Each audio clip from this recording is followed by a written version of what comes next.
Hello YouTube, you know, it's Lieutenant Dolphin. I'm going to be playing some Wings of Duty, and I'm going to be flying this Junkers 87 Stuka. Now I'm just going to take off here.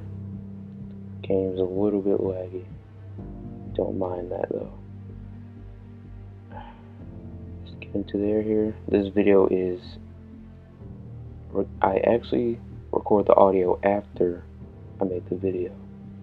So, I might be a little out of sync. Don't worry about it. Take off here. Get some speed so I don't stall out when I turn. This is made by the same people who has made Gunship 3, Gunship 2, Gunship 1. I did have some funny Gunship 3 videos earlier and I stalled here. This is a little more serious video because, can't make comedy videos all the time. This bomber here, this British bomber right here, has been, blowing up stuff on the base. Wrecking everything. This turns into a very cinematic event right here. This is not a fighter plane. I'm not flying a fighter. This is not qualified for this kind of thing. A very cinematic moment here. Got my wingman on my left over there, shooting at this bomber. This bomber's been wrecking everything, as you saw when I started up. Everything was on fire. In extra cinematic, another guy comes in and starts taking them out. Bomber shot down, explodes, pull off. Same time, I stall. Gotta remember to put them flaps up there, otherwise you're gonna fly away. So, I'm gonna be flying over to Dover, which is in England. It's across the English Channel. We start out in France. I meant to type Stuka there, but it says stupid. You can see. I do correct that. See that right now, I'm correcting that. It'll be a little more quiet in this type of video because, I'm recording it after, so it's not really much to talk about. I won't be surprised by anything. So, yeah. I don't think the English channel is that close, but for a mobile game, it's still really far. Like, it's pretty realistic. It's a good 5-minute flight over there on mobile, which is really good. It adds a little bit of realism to it. But I don't think France and England are that close together. So, it's fast forward right here. Because, can't be... No, this isn't fast forward. Yeah. Just gotta fly over there. It's gonna take a little bit.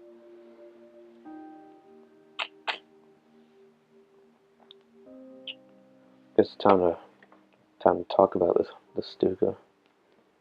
Stuka was a German World War II dive bomber. I don't know the exact date it was developed in, but I'll probably put that in the video later. It was a 2-man dive bomber, 1 pilot, 1 gunner in the back. Had a very big wingspan compared to like the actual plane size. As you can see right here, when the picture pops up, it has angled up wings, which help it be a little more stable when pulling up out of a dive. Very innovative right here. To me, it does have a very large engine, and did not have retractable gear, which kept the weight down a little bit, but also made the plane fly a little bit slower. I would have liked to have the Stuka without landing gear. Probably would have looked really cool. A nice dramatic zoom in here. Yeah, it was obviously German. This was part of the Blitzkrieg operation where they deployed Panzer IIIs and Stukas to take over France really quickly. And these things were really good at what they did, which was dive bombing. These were very strong, rigid aircraft. They dived at speeds of up to like 300 miles an hour, which is crazy for a World War II aircraft. The plane had an automatic pull-up button. The pilot would go into a dive, and then he'd flip a button to pull up, and he'd usually pass out at that point. And also, while the pilot dived, the plane had these sirens on it, which made a really loud noise, which scared a lot of people. It was kind of like psychological warfare. It scared people. And see if you guys can spot the sirens on here. I'll give you a few seconds for that. It's a pretty small. Okay, you find out? They're right there. Those were the sirens. There was propellers on them, but they're spinning right now in the picture, so you can't see the propellers. But they're there. They're very, very loud.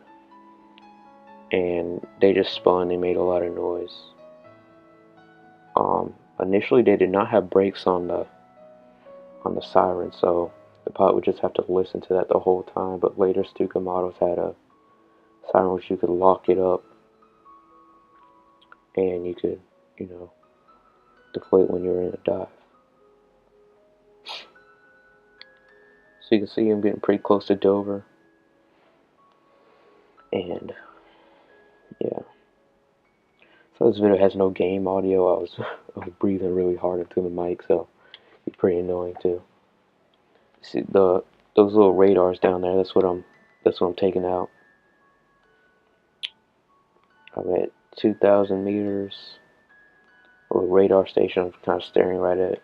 They're lit up right there. Yep. Yeah, Spitfire's coming at me, but he'll never be able to get up to me until I roll over, dive, turn my siren on, and chop the throttle, drop my bombs, pull up, and I'm out of there. I don't know if you saw that speed, but I hit pretty fast in that dive. And then the Spitfire comes up, and he gets me. And so you can see here, it's coming up behind me. These Spitfires can climb really fast. These things are crazy. Like, once you get up to speed, they can pull up and catch you really quick. Just shooting them here. Can't really see him, but I can see his target label. Playing historical mode, which has realistic physics, but the target stuff labels. If you'd like to see realistic mode, where there's no target labels at all, your teammate doesn't have any target labels, I could do some realistic mode. See, I got a few hits on him, but it's not enough. Try firing some more. He gets me, lights me on fire, and blows me up. GG Red Fox. Maybe next time. Yeah. Just click the respawn button. I'll do the air start because I'm not dealing with that lag when I'm taking off. It's really laggy.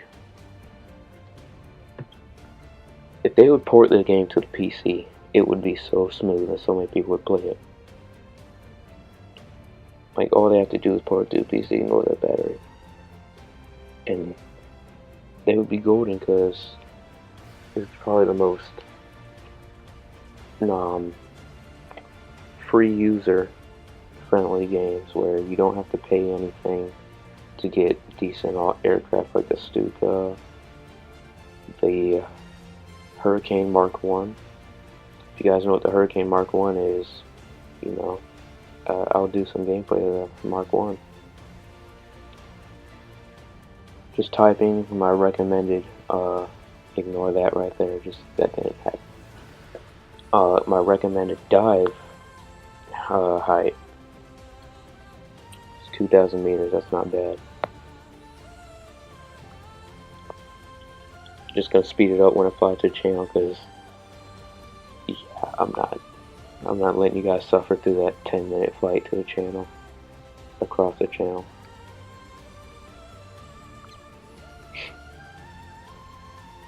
Yeah. Once again, if this game was realistic, it would take a long time to fly over that channel. See the nice cliffs of Dover down there, the big white cliffs. The classic port. Getting the radar installations again. And, you know, just roll over, dive, hit those radar installations, and bam. I'm at a little over 2,000, not much. Well, obviously not much. No, the game looks really chunky on here, but it looks much better in person. And I roll over, dive. I'm hitting that little cube of radar places right there. And there goes my bombs. Pull up. Hit full throttle because that one Spitfire was looking at me. Got some kills. And that Spitfire found me, and you see my gunner over there trying to get him. He can't. I stalled out, made a stupid mistake. The Spitfire obviously got me.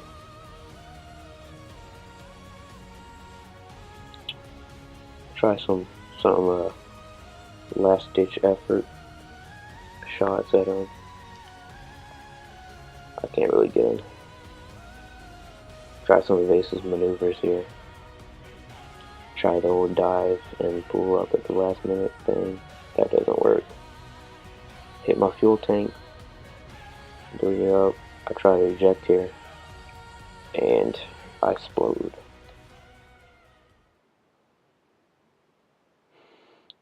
Yeah, I hope you enjoyed that video right there.